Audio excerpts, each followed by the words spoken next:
You'll say when. All righty. Good to see everybody. All right, T, you ready? I'm ready, bro. All right, go. Okay, 3, 2, and 1. Hey, folks, welcome back to your Frederick Real Estate Update. I am Darren Ahern with RE/MAX Results, bringing you over 22 years, almost 23 years experience in Maryland, PA, and all over the country. Got good referral agent partners. And also with me, the man, the myth, the legend this summer from Presidential Bank Mortgage, who runs the whole place over there, Mr. Terry Kernan. How we doing, buddy? Doing great. How about you? All right. It's been quite a week. It has been. It has been. As soon as you come off 4th of July week, things go crazy, don't they? Yeah. I mean, it was very, very slow when it picked up, started seeing it pick up last weekend. And, Yep.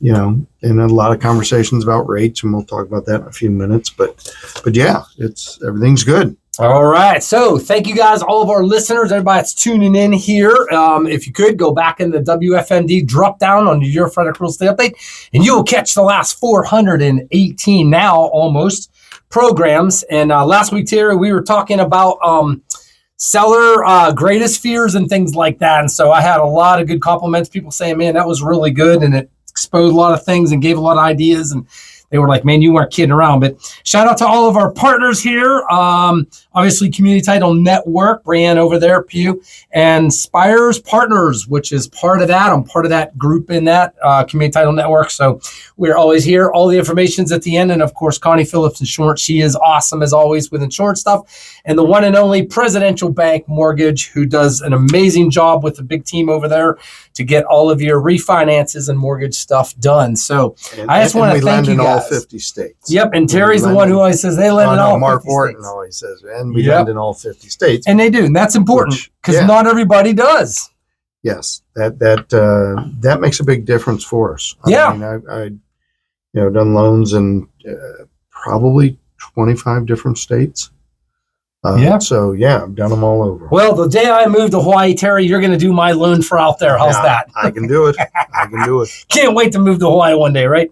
All right, let's get jumping right on into it, T. We're going to do numbers real quick. Not a bunch of them because for time's sake, as we know, we don't do those every week, but we are going to touch on the big ones, and this is what people want to know about for your weekly dose of real estate reality. And all active homes in Frederick County for sale is 562. We're up from 548. So we're up just a tiny, tiny, tiny bit, and I'm going to have a comment on that later. What's unique that I heard and was like, yeah, we got to talk about this one. All coming soon's 91, down just a little bit, and we'll see that trickle down, I think, in as far as how things are going. Resales 438, 35 median, 51 average days in the market, holding steady, and 591 average sale price, down just a tiny bit. 359 homes under contract, and then sold in the last 30 days, 321. 292 resales with 21 average days and a 557 median average and average price point. But the big one is the list of sold price ratios. This is the one that's a big indicator, 98.4. So that is down from 98.7 last week. That's right. So we're down just a tiny bit, which means buyers are not willing to pay these prices. So two things are happening, Terry. We're getting a higher percentage of sellers that are realizing, oh no, this isn't the same market than 3 months ago, 6 months ago, a year ago by far. And I overshot it. I listed my price too high. And now I don't want to do this, but if I don't lower it, I'm not getting my house sold. It's that simple. I mean, condition matters and all these things like that, but price cures every little problem and thing. There's just no doubt about it. People shop value. And so more sellers are not coming out of reality. They're not waking up to the reality. They're still in denial by a long shot. But what most that are listed right now are realizing is that, I got to tweak it down a little bit. And then by the time you add all factors together, and buyers are offering less. I'm telling you, they're just not going to pay it. They're worried about everything. And so the buyers that are serious right now, and I think that's the key, is when you factor all those in, that's why that number is trickling down just a tiny bit. Nothing to really seriously panic about, but once we get down to like 96, that's going to be just a buyer's market at that point. Perhaps, it could be more so, even though inventory is the one that dictates that as far as your solds and what's active, and then how to factor that in to be What's your average time, not just on market, but what's your absorption rate, which is months of inventory and supply. And we are at 2.8 months. We're coming up 3 months. So I remember the day we had less than a month, but we're almost at 3 months. And across the board, what that means, a lot of people think of until you get to 5 months inventory, then we're not in a buyer's market at all. That's not true. That's not always the case. There's a lot of factors that are playing into that number in general. Now, is it still a seller's market? Yeah, overall, but it's not a seller's market if you overprice your house. Absolutely. Absolutely. Yeah. You overprice your house, that's the biggest mistake you can make as a seller. So it doesn't matter. You can't say, well, I thought it'd sell for $1 million. We're in a seller's market. No. It doesn't matter what type of market it is, split, buyer or seller. If you're overpriced as a seller, you are in the wrong side of the equation and you are going to feel it. And buyers will let you know, because buyers control the market. You control the asking price. The buyers control the final sale price. All right. We talked a lot about that before. Let's get into mortgage stuff here. You said CPIs, PPIs, the rates, the buy downs, all the fun. What's going on over there at Presidential Bank Mortgage? So let's talk a little bit about what's going on with the inflation. I thought that was non-existent. That's why I didn't mention it. Well, I know. But we're still hanging on to it. So the CPI, the Consumer Price Index, came out on Tuesday, and basically what it increased by 0.3%. Now they were expecting 0.2%. So you saw a little bit of volatility in the market, but you're like, well, that isn't a whole lot. That's not a lot. Well, to the market it is, because what it does is it, shows a trend that inflation is going up rather than coming down. So they were expecting 0.2%. That's more of a comfort level. Month over month for the last 12 months, inflation is at 2.7%. And the target rate is 2%. And I don't know, so that's kind of the reason that they don't want to cut interest rates. That's the reason, is because they're saying, well, inflation is still out there. Then the producer price index comes out, and that was unchanged, which was great news. So that volatility shift to good volatility in the market. So that showed that, month over month, the producer price index has only been 2.3%. What does this all mean? It means that I think that the Fed is going to sit on their hands at the next meeting. Oof. And not cut rates. I think half of them want to. And if I was there, I would sway the vote to cut rates, start cutting rates. But unfortunately, I wasn't invited. So I'm tired of not being invited. Yeah, but what we're taking a look at is we're starting to see more and more rate anxiety in the market. When are the rates coming down? People are like, I don't want to lock. I know rates are coming down. So there's a lot of rate anxiety that we're dealing with. And we all know that anxiety breeds anxiety, fear breeds fear. Big question came to my mind as you said that with rate anxiety, and you're right. All buyers are hoping, wishing, and praying whether they're in the market to buy or not, or they're under contract. Here's the biggest question I've gotten within that, and us as agents, man, most of us don't know how to answer this. This is like a curveball, a deer in headlights. Like, hey, when's the final moment that I can lock in my rate? Like, can I, or how does that work? Terry, I think people think they have to lock in the rate when they do the application, and you will get them started on the approval process. But when can they truly lock it in if they're hoping, wishing, praying that will go down a little bit, even if it's a tiny bit before settlement? They can lock in basically, up until pretty much a week before settlement, because we want a week to make sure that we get the CD out there. We also want to make sure that the market doesn't, so they can lock in up to a week. It is their choice to float or to lock a loan. Now, when you lock a loan, you are locked into that rate. We cannot raise it on you. We cannot come back and say, hey, sorry, but you also can't get it unlocked to lower your rate. Okay. Mm-hmm. Now, if there's a substantial movement in the market, then the investor knows that you'll go elsewhere. The bank knows you'll go elsewhere. So the investor will renegotiate the rate if it drops far enough. Okay. And they'll usually meet you somewhere in the middle. So if that does happen, that does happen, and I had a settlement yesterday and they said, well, when should we refinance? And I said, when we feel that the rates have plateaued. So if they get under 6%, that's when the alarm starts going off that, hey, now's the time to let's evaluate. But if we feel that the momentum's going and it's going to go a little bit lower to 5 3/4 or 5.5, then we're going to hang off on refinancing. Don't jump on the refinance right away. You're going to get flooded with calls and mailers and emails and everything when it comes time. But make sure that you're following the market. I follow with all my people, and when I feel it's at the point, then I'll make the call and get everybody going and get the ball rolling. Okay. All right. And then you mentioned a little bit buy down stuff a little bit. Yeah. So going back to the rate anxiety, one of the things that that I feel that is starting to take hold, and I'm starting to see more and more realtors not be afraid to ask and work with, because you're going to a seller and you're saying, hey, I can get you top dollar for your house, but I'm going to need you to do something and give me, a little bit of leeway, 2.75% of the house, 2.75% towards closing costs that we can use to buy the new buyer's rate down.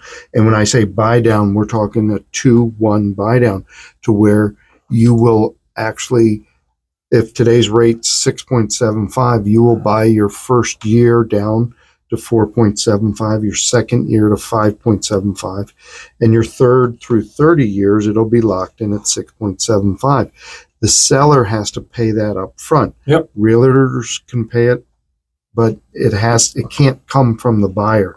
So offering this with a listing basically will give somebody, more interest. I've had a couple people that said, this buy down, save the deal, help get the deal. So it is something worth taking a look at. It does make a big difference. And then you can refi, hopefully in the next 2 to 3 years, rates are going to come down to where you can buy down. The question is, what about all that prepaid interest? What's going to happen to that? Does the bank keep it? They probably do, because that's what banks do. Yeah. They try to keep it. Absolutely not. If you owe $100,000 left on your mortgage and you have a buy down funds remaining of $2,000, and you go to refinance that mortgage or even sell that mortgage, then your balance is reduced by whatever buy down money is left. There you go. So it would go from 100,000 to 98,000. There you go. Good stuff. Terry, I had to laugh and chuckle this week. You know me, I listen to probably 5 to 10 podcasts and YouTube videos and everything about real estate markets, what's happening around the country, the whole 9 yards, and even here locally. That helps me stay extremely sharp on the movement, the data, the trends, the whole 9 yards.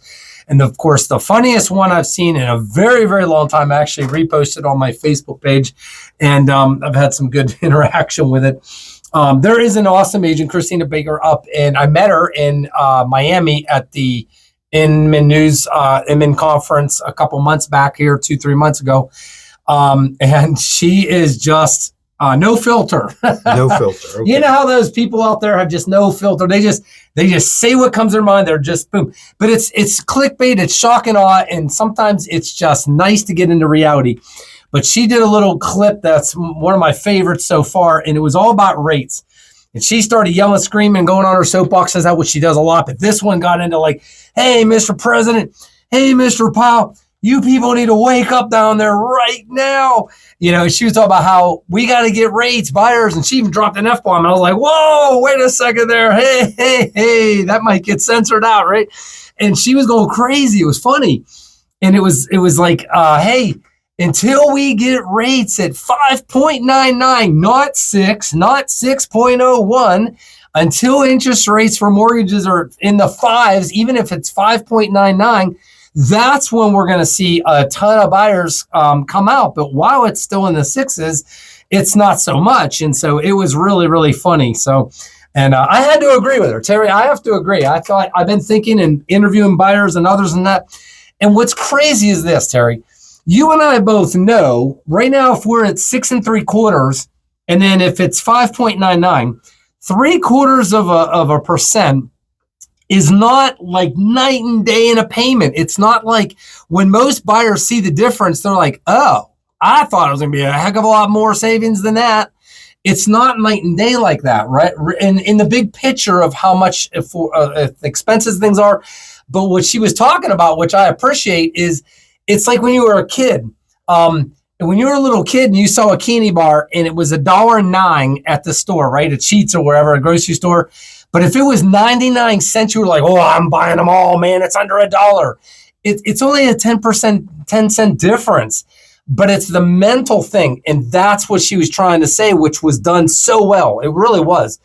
5.99, it just becomes so mental for the market. So what are your thoughts on that? I agree totally 100%. When rates were at 3%, when they were at 2%, not 2, but 2.5, whatever.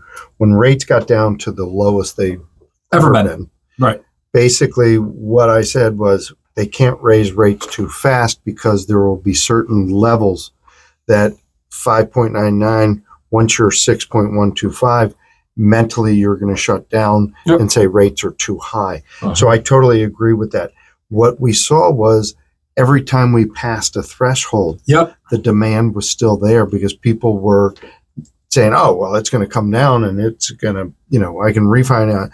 And where we saw that level where things actually kind of stopped was when we got into the 7.25, 7.5% range, almost going as high as 8%. That's when we saw it slow down. So she's absolutely right.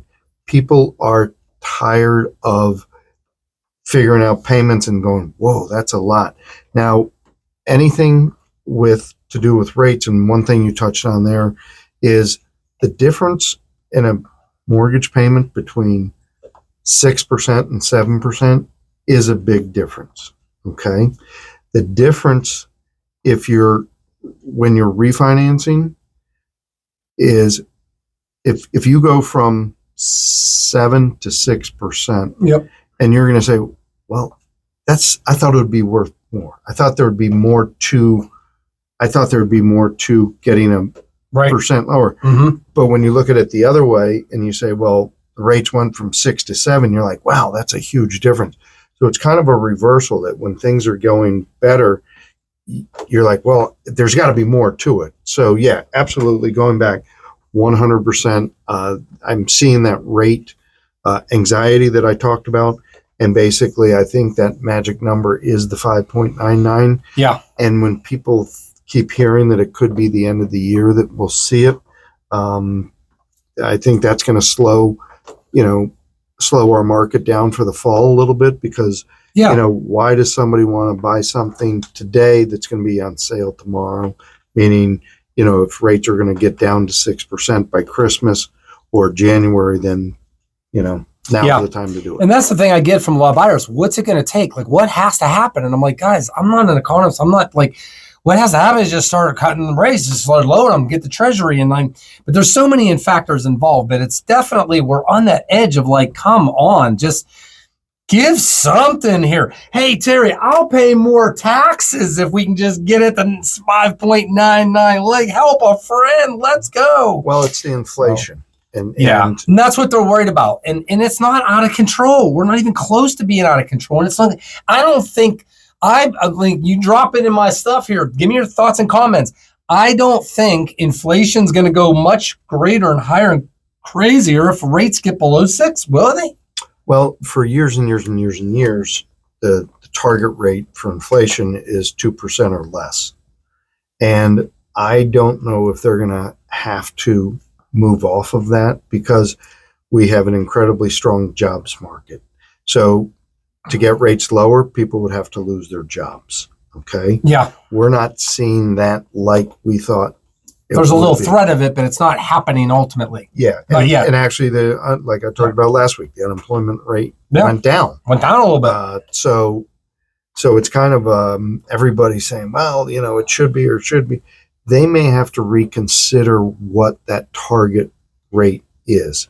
Could it be 2.5%? Does it make sense to not, do that, because it's going to be very hard to get to the 2%. We've come so far, we're at around 2.5, 2.7, whatever the case may be. But I feel that they just have to get ahead and start cutting rates now, so we don't get caught like we did when we did not raise rates. The upswing, right, on the other side of it. All right, let's get into buyer's greatest fear right now. We did sellers. You guys can go back, check it out. I got tons of good stuff on that, on sellers' greatest fears. And I also did, Terry, the little snippet on sellers' greatest dream come true. You remember what that was? That was the thing when I said that, like, for 22 years and almost 700 homes, I only had one seller ever walk out of settlement and say, I can't believe a buyer just paid that much for my house. I would have never done that. Terry, I just want that to happen one more time before I retire. Just give me one seller where they'll do that to me. How's that sound? Sounds great. Maybe I'll do it on my own. I don't know. All right, buyer's greatest fear right now. Terry, what do you think is the buyer's greatest fear right now in this market? Interest rates. Yep. The rates, that they're not going to come down below 6. They're not going to come down at all. They may go up. Who knows? That really is the greatest fear that we're experiencing. And it's going to happen, folks. We just have all that faith out there. That's going to happen. The second biggest one is that home. We just talked a lot about it, so there's no more talking about it being the dead horse on the interest rates. They know what to do. Lower the rates. Just make that decision. Let's go. The biggest next one is that home prices will not come down as in like a crash. So when I hear buyers and they're just like, man, it's just too expensive, I ask them, well, give me your expectations. Like, how much do prices have to come down before you're thinking it's more affordable, or it is more affordable then, right? To what degree? But what does it look like for you? And let's be honest, every buyer is like, we're waiting for not every, but they want a crash. Like, they're like, and what does that really look like? And the minute I say to them, well, a real crash is sort of defined in our world as like 20% or more in values coming down. And then I go, do you think that's going to happen? And they're like, no, I doubt it. That's a lot. Even a buyer is willing to admit that would be a lot. Like, that's, so in their mind, I'm learning that buyers' greatest fear is that it's not going to come down enough. But I ask them, what does that have to be? And everybody, Terry, I'm learning, they're all over the map. But most would say at least something. And the thing is, I show them the data and the trend. That's happening. Mm-hmm. That's happening. Like, values are not going up across the whole. They're just not, unless you're $300,000 or $250 and under. They're still going up a tiny bit, but the trend is flatter down. And when I say, hey, look, I can show you a house in that same community a year ago sold for $600,000, and they're down. The same house is at $585. They're down $15,000. They're down, 2% or 3%. What do you think? And they'll go, I don't know. And so it's really an interesting dynamic to try where buyers' expectations and minds are. All they know is at the end of the day, when you guys run numbers, they still have that, I can't afford a mortgage more than this. And so it's that tying in together of interest rates and prices. Where does that look like to get to what I can afford and all that? So that's been definitely very interesting more recently here. But I would agree, there's no 20% crash on the way here. Now, are there places around the country? Yes, there is. The third one, Terry, is losing their job after purchasing a home. That is something that is, the truth is this, none of us are guaranteed any job stability. I don't care if you're self-employed or not. Anything can happen in life, right? It's all a risk, but no one wants to be homeless in fear of this reality. And so there's always a ways to make income. And so this fear, this is always, I think, always there. What are your thoughts on that? I think that's a real fear, especially with, Doge and what's happened. It's affected so many people that, yes, it affects the government workers, but the people that are also being heavily hit are the government contractors, anybody that deals with the government. So that is a real fear right now. But that's just one really big sector that's just come about, though. Yeah, and that's more prevalent in our neck Our of the area. woods, our area, the Mm-hmm. Washington metropolitan area. So that is very, very prevalent. But other than that, I think people are, they're always afraid of losing their jobs, but the uncertainty that lies ahead is really what's causing people to, hold off a little bit. Yeah, definitely. Yeah, there are some people I've heard that they say their companies are sort of restructuring. They could get, but it's all over the map right now. Like I said, it goes in all with this uneasiness maybe. Terry, we got about 3 minutes left. Price corrections. This is market data trend things. It's really important. I just heard this week and I got to get it out right now. Price corrections, nearly 34. This is our, I think I mentioned it once. 34% of all sellers have made an asking price correction, an improvement. That's what we call it, not a cut. It's an improvement. It's a correction. It's getting more in line with the market. Since their homes have been listed for sale in our area, but across the country, it's 39%. So our areas is not as prevalent only because we hold values a little bit stronger in this area, of course. And then in June, Zillow had reported that 48% of all sold homes that had sold in June made a value correction to get sold. That is huge. When I saw that, I was like, what? 48, half the homes that sold in the month of June, those sellers had to make an adjustment. So sellers, if you think you're alone with making a price correction because you missed the mark or the listing agent told you what you wanted to hear and you liked it and you bought the listing from them, the bottom line is no, you're not alone. This is a real number right here. This is only percent growing because we are still in the beginning stages of seller denial. We are in the beginning stages of it because the market hasn't shifted enough for people to really understand over a length of time that is definitely softening prices. The demand is where it is. So, all right. So that's a really big factor right there to pay attention to. Last minute, Terry, right here, delistings. This is what we're going to talk about next week and what's important about it. I didn't forget about it, but it's out of sight, out of mind thing. Delistings. What are delistings? And buyers backing out of contracts has now become a significant reality that is affecting the inventory across the board and figures more and more forever. That it just seems like. And this is the whole thing that deals with inventory. Guys, tune in next week. I am going to talk about how this skews the inventory numbers and how that plays part in everything with real estate that you've got to know about. So, all right, guys, take care. Have a wonderful rest of the weekend. Happy buying and selling. Terry and I, Community Title, and Connie Phillips and George, we're always here for you. Information's on the end. We look forward to talking with you, and drop in the comments your thoughts and ring that bell and share it with everybody you know. Happy selling and buying. Take care now. Take care, guys.